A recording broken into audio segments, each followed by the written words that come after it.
नमस्ते फ्रेंड्स, स्वागत है आप सभी का कल्पतरु एकेडमी के ऑनलाइन लर्निंग प्लेटफॉर्म में। फ्रेंड्स, आज 10वीं कक्षा में सामाजिक विज्ञान का जो पेपर था उसके विभाग ए का सॉल्यूशन देखते हैं। पेपर बहुत ही इजी था, राइट। विभाग ए के अंदर पहले 5 जोड़ आपको पूछे गए थे। अंबाजी, तो उसमें आएगा भादरवी या भादो पूनम का मेला। इसके बाद गिरनार, तो वहाँ आएगा भवनाथ का मेला। धोलका, वहाँ वौठा का मेला लगता है। सूरत जरी काम के लिए प्रख्यात है। सबसे बड़ा प्रॉब्लम यहाँ था मित्रों, आपको पाटन दिया था जबकि पटना होना चाहिए था। पटना यानी नालंदा विद्यापीठ। यदि सब ठीक ठाक रहा तो बोर्ड के द्वारा आपको ये 1 नंबर प्रदान कर दिया जाएगा, क्योंकि यहाँ बोर्ड की मिस्टेक है। यदि पाटन रखना है तो आपको यहाँ पर कहीं भी राण की वाव देने की आवश्यकता थी, अथवा पटना है तो नालंदा विद्यापीठ, तो पटना नहीं था, पाटन दिया था, राइट। गुजराती मीडियम का जो पेपर है उसमें वहाँ पटना छपा हुआ है और आपका यहाँ पाटन है। इसके बाद सेक्शन के अंदर आगे बढ़े तो सही गलत आपको पूछे गए थे। नालंदा विद्यापीठ के बौद्ध आचार्य नागार्जुन थे, तो विधान सही है। सामान्यतया ऐसे संसाधन जो सामान्य सुलभ संसाधन कहलाते हैं तो सही है। पृथ्वी पर जल संसाधन का मूल स्रोत वृष्टि है, तो यह भी सही है। बारिश सबसे ज़्यादा पानी देती है। श्रम उत्पादन का निर्जीव साधन है, तो विधान गलत है, क्योंकि मानव श्रम वो सजीव साधन है। आतंकवाद सिर्फ देश की समस्या है, तो बात गलत है, वैश्विक समस्या है। इसके बाद खाली जगह पूछी गई थी, तो महर्षि चरक, नाम पर से ही पता चल जाता है, चरक संहिता ग्रंथ। एलिफेंटा की गुफा महाराष्ट्र में, ये जवाब भी आपको अपने पेपर में ही दे दिया था। विभाग सी के अंदर जो आपको नक्शा दिया गया था, तो नक्शे में ही ये जवाब आपको दे दिया है। गुजरात देश का सर्वाधिक सौर ऊर्जा प्राप्त करने वाला राज्य है। खेती विकासशील देश की मुख्य आर्थिक प्रवृत्ति है और निम्न मानव विकासांक वाले देश उसमें सबसे नीचे आता है नाइजर। इसके बाद एमसीक्यू वाले जो प्रश्न थे, तो 16 नंबर का जवाब था प्राचीन भारत के ज्योतिर्धरों ने भारत की आर्थिक एकता पर बल दिया था। आर्थिक नहीं आएगी, यहाँ सांस्कृतिक और धार्मिक एकता आएगी। 17वां जो है उसमें पर्वतीय जमीन, क्योंकि हिमालय का आपको स्पष्ट उल्लेख किया है, तो हिमालय की जो भी जमीन है वो पहाड़ी जमीन, पर्वतीय जमीन है। 18वां जो जोड़ था उसमें एकदम सिंपल था। नर्मदा नदी जो थी वो गुजरात में, तो 4C लास्ट में देखो तो 4C एक ही जगह पर आपको दिया है जो है बी में, तो बी आपका जवाब बन रहा था। 19वां था विश्व व्यापार संगठन की स्थापना, तो 1 जनवरी 1995 को हुई। भारत में नक्सलवादी आंदोलन का प्रारंभ सबसे पहले पश्चिम बंगाल के किस विस्तार से, तो नाम पर से ही पता चलता है, नक्सलवादी और नक्सलबारी, राइट। गुजरात में रोपवे किन स्थानों पर आए हुए हैं, तो पावागढ़, गिरनार, इसके अलावा अंबाजी मंदिर पर भी पाया जाता है और सापुतारा में भी ये रोपवे पाया जाता है। भारत में सबसे कम गरीबी वाला राज्य, तो गोवा सबसे कम गरीबी वाला राज्य है। विश्व वृद्ध दिवस 1 अक्टूबर को मनाया जाता है। और 24 नंबर का जो प्रश्न था, 1972 में स्वीडन में किस शहर में पर्यावरण की सुरक्षा हेतु परिषद का आयोजन किया गया था, तो स्टॉकहोम शहर में आयोजन किया गया था। अब ये जवाब भी आपका जो 37 नंबर का प्रश्न था उसमें लिख सकते थे आप। इसके बाद सेक्शन बी के अंदर 25 नंबर में आपको प्राकृतिक विरासत में किन किन वस्तुओं का समावेश होता है वो आपको लिखने का था।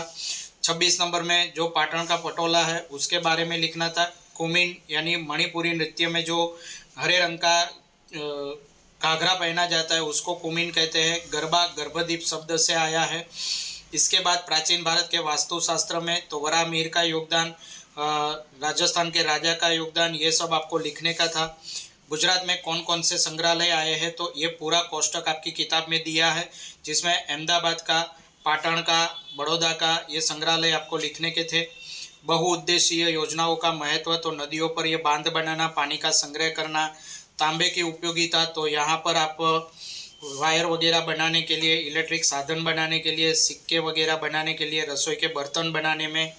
लोहे के मुख्य प्राप्ति स्थान, तो यहाँ पर आंध्र प्रदेश, इसके अलावा कर्नाटक, गोवा, सबसे मुख्यतः कर्नाटक आएगा। इसके बाद आंध्र प्रदेश से गोवा है, पश्चिम बंगाल है, राइट। इसके बाद भारत की सिलिकॉन वैली, तो बेंगलोर को कहा जाता है। सनराइज इंडस्ट्री प्लास्टिक को कहा जाता है।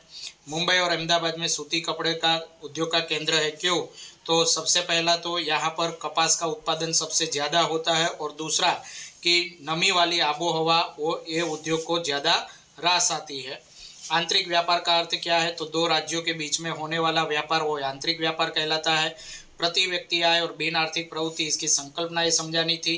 तो देश की वार्षिक आवक उसको प्रत्येक व्यक्ति से भाग देने पर यानी देश की जनसंख्या से भाग करने पर प्रति व्यक्ति आय मिलती है।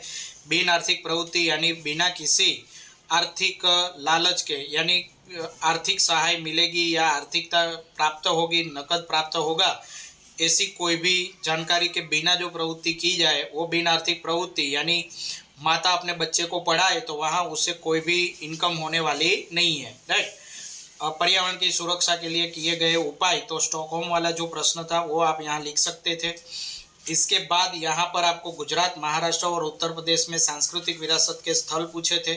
तो यहाँ पर 3 स्थल है उत्तर प्रदेश में, राइट। ताजमहल है, आगरा का किला और फतेहपुर सीकरी।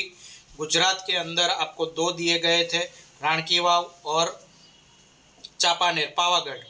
इसके बाद महाराष्ट्र के अंदर आपको यहाँ ध्यान से देखो तो ये महाराष्ट्र के अंदर इलोरा की गुफा है, अजंता की गुफा है, एलिफंटा की गुफा, पश्चिम घाट और छत्रपति शिवाजी टर्मिनस, इतना आपको दिखाने का था। और ऑलरेडी आपको महाराष्ट्र तो यहाँ दे ही दिया गया था, तो बहुत ही आसान था। पश्चिम घाट के नीचे ध्यान से देखोगे तो महाराष्ट्र लिखकर दे दिया था आपको।